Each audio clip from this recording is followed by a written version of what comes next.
Naam, uhali gani mpenzi mtazamaji wa BBS Media. Mimi naitwa Abdul Farid Garincha. Kama ilivyo kawaida, kipindi hewani bwana ni Spotify, muda ambao tunapitishana kwenye habari za kimichezo zile ambazo zimefanya vizuri. Yes, na taarifa kubwa bwana leo kwenye anga ya kitaifa ni Suleiman Mwalimu akiendelea kuweka rekodi ya kuwa mwanaume wa kwanza kula nauli alafu hajatokea. Lakini pia ipo taarifa ambayo inahusu kampeni ya X Factor player ambayo inaendeshwa na klabu ya Simba Sports Club.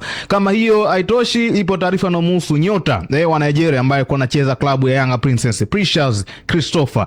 Tutaenda kuangalia ni kitu gani ambacho kinamhusu nyota huyo kimataifa wa Nigeria. Lakini kimataifa tutaenda kuangalia habari inayomhusu Omar Atani, mwamuzi kutoka Somalia ambaye yeye anatarajia kuweka rekodi ya kuchezesha mechi ya Paris Saint-Germain dhidi ya Aston Villa. Lakini pia tutaangalia kwenye dirisha la usajili bwana hatima ya nyota wa Brazil Endrick ndani ya kikosi cha Real Madrid baada ya mwalimu Jose Mourinho kumhitaji nyota huyo. Tutaenda kuangalia yeye amejibu nini. Lakini kile ambacho kinaendelea pale kwenye kambi ya Atletico Madrid, Julian Alvarez dhidi ya Diego Simeone Cholo, hali si shwari. Mimi naitwa The Real Abdul Farid Garincha, Roger Mo akiwa nyuma ya kamera kuhakikisha unapata quality picha pamoja na sauti. Ungana nami mpaka mwisho wa kipindi hiki.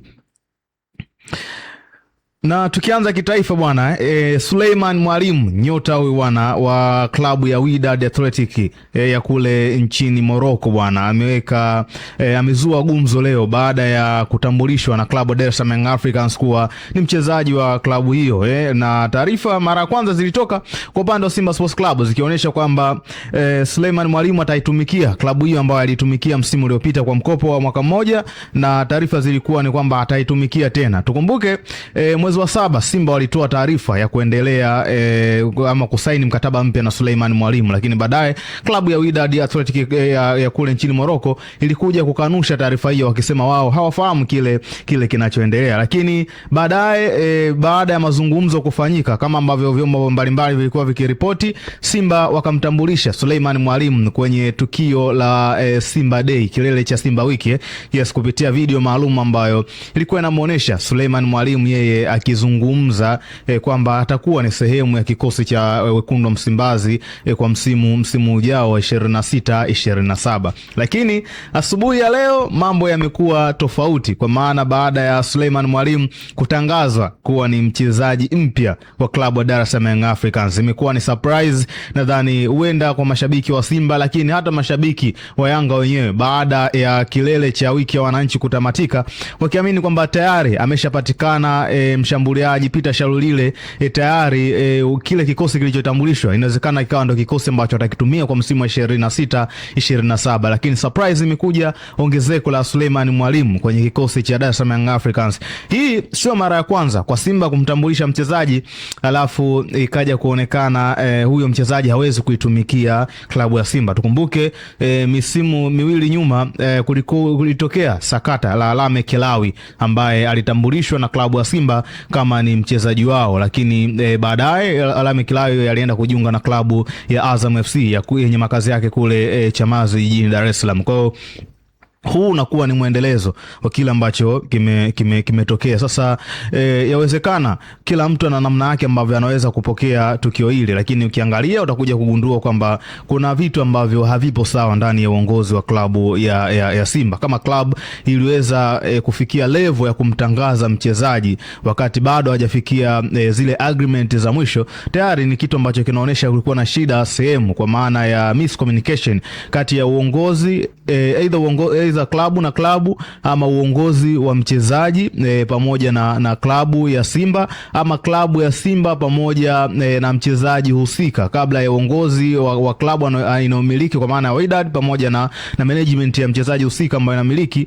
kuweza kumruhusu kwenda kutumikia klabu ya Simba. Kwa hiyo inawezekana hii likawa ni moja kati ya pigo ambalo Simba wamelipata, kwa sababu ni mchezaji ambaye walishamtambulisha kupitia kile chao cha siku ya Simba Day. Lakini kama hiyo haitoshi, kwa upande wa Dar es Salaam Africans wao wanaenda kunufaika na uwepo wa Suleiman Mwalimu, kwa maana ni mshambuliaji, lakini ni mshambuliaji mzawa. Ukiangalia kwenye kikosi cha Yanga kilichotambulishwa kwenye kilele cha wiki ya wananchi, utagundua kwamba mchezaji ama mshambuliaji pekee ambaye yupo mzao ambaye anaweza kukupa uhakika wa at least goli 5 na kuendelea, ni Clement Mzize ambaye naye amerejea kutoka katika majeraha. Kwa hiyo inawezekana pia ikamchukua muda kurudi kwenye form, ama kama ataweza kukliki. Lakini pia ukiwa na mchezaji kama Suleiman Mwalimu ambaye msimu uliopita alifunga goli 8, lakini pia kwenye michuano ya FA kwa maana CRDB Federation Cup alifunga goli zaidi ya 4 tayari, na kuonesha na wastani kukupa zaidi ya magoli 10 kwa msimu.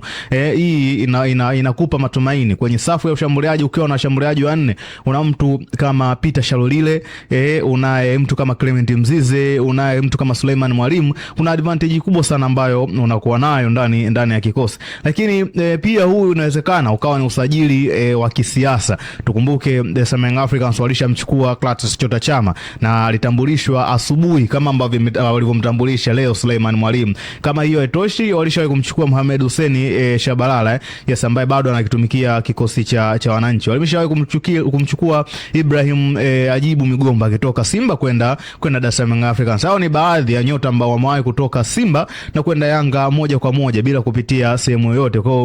Kwa upande wa Simba, hili itakuwa ni pigo na linaleta tafsiri nyingine, kwa maana kuna watu watakuwa wanajaribu kujaji yale ambayo viongozi waliwaahidi, kwamba yes, huyu ni mchezaji wetu, tumeweza kufanikisha. Na kuna maneno ambayo Sabari alizungumza baada ya event ya Simba Day kukamilika. Alizungumza kwamba yes, zipo klabu ambazo zilipeleka ofa, lakini sisi tulikaa kwenye mstari, tukaona tulifanya utaratibu, tukawasiliana na klabu, tumemalizana na Suleiman Mwalimu. Ndio maana hata video ambayo Suleiman Mwalimu ilitumika kumtambulisha ni ile ambayo alirekodi akiwa kule nchini Morocco. Lakini habari nyingine bwana ni habari ya X Factor player, ambayo hii ni kampeni ya klabu ya Simba Sports Club bwana, ambao wao wameanzisha kampeni ya X Factor player. Kwa maana ya X Factor, hii ni neno ambalo kwenye ligi yetu ama kuanza sana ilianza msimu uliopita wakati Simba wakiwa na mwalimu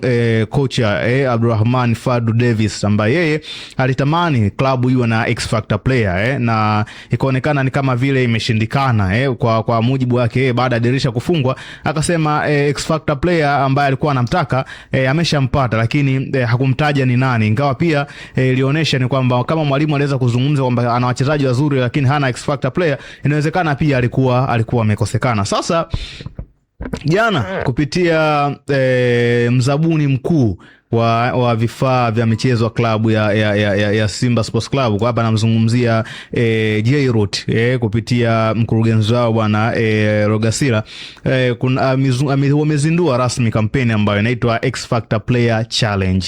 Kwenye X Factor Player Challenge bwana, hapa wana Simba wanatakiwa kununua jezi ambazo ndo zitakuwa zinatakiwa wanunue jezi hizo ili waweze kupata pesa ya kumnunulia X Factor player. Na hii imekuwa ni moja kati ya vitu ambavyo vimepokelewa tofauti. Kuna watu ambao wanaamini kwamba hii ni kampeni ya kuhakikisha wanauza jezi vizuri, kwa sababu lengo ni kuuza PC 100,000 za jezi. Lakini mpaka sasa hivi tunapozungumza na wewe, jezi ambazo zimeuzwa na klabu ya Simba kupitia official Jairut shop ambayo ni website ya Jairut ni jezi 99,087. Kiasi cha pesa kilichopatikana ni milioni 45,650,000. Hiko ndio kiasi ambacho kimepatikana mpaka sasa hivi kupitia kwa mujibu wa data za live ambazo zipo kule kwenye website ya Jairut shop. Kwa hii inakuonesha ni kwa namna gani ambavyo wana Simba wameendelea kuwa na kampeni nzuri ya kuendelea kununua jezi 99,087 ni namba kubwa sana ndani ya siku mbili.